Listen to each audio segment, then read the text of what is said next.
Pemirsa, Perdana Menteri Australia Tony Abbott menarik duta besarnya dari Indonesia setelah dua warganya yakni Andrew Chan dan Myuran Sukumaran dieksekusi oleh Kejaksaan Agung.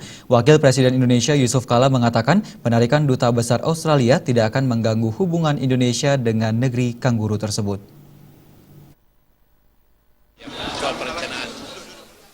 Wakil Presiden Indonesia Yusuf Kala angkat bicara terkait penarikan duta besar Australia dari Indonesia, menyusul telah dieksekusinya dua warga negara Australia, yakni Andrew Chan dan Myuran Sukumaran oleh pihak Kejaksaan Agung.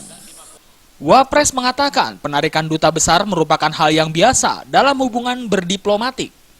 Wapres yakin penarikan duta besar Australia dari Indonesia tidak akan mengganggu hubungan Indonesia dengan negeri kanguru tersebut. Bahkan menurut Wapres, Australia akan merugi jika memutuskan hubungan diplomatiknya dengan Indonesia. Pasalnya pasar ekspor terbesar Australia adalah Indonesia. Iya, dalam hubungan diplomatik itu biasa saja. Kita juga pernah menarik duta besar kita ke sana, jangan lupa. Jadi itu biasanya cuma sementara, sebulan, 2 bulan, kembali lagi. Itu selalu, itu hanya menandakan tanda protes. Kita juga sering begitu.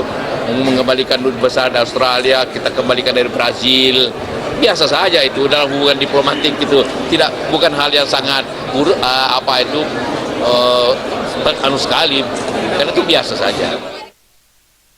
Sebelum pelaksanaan eksekusi, pemerintah Australia terus mendesak pemerintahan Indonesia untuk membatalkan eksekusi terhadap dua warganya yang menjadi terpidana mati kasus narkoba.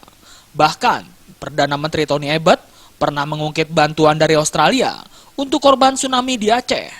Meski terus menekan dan meminta dibatalkannya eksekusi, Kejaksaan Agung tetap menjalankan eksekusi.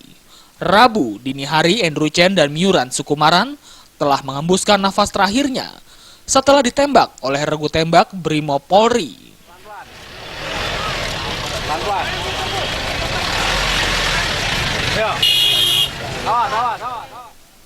Dari Jakarta, Rudi Wijaya melaporkan.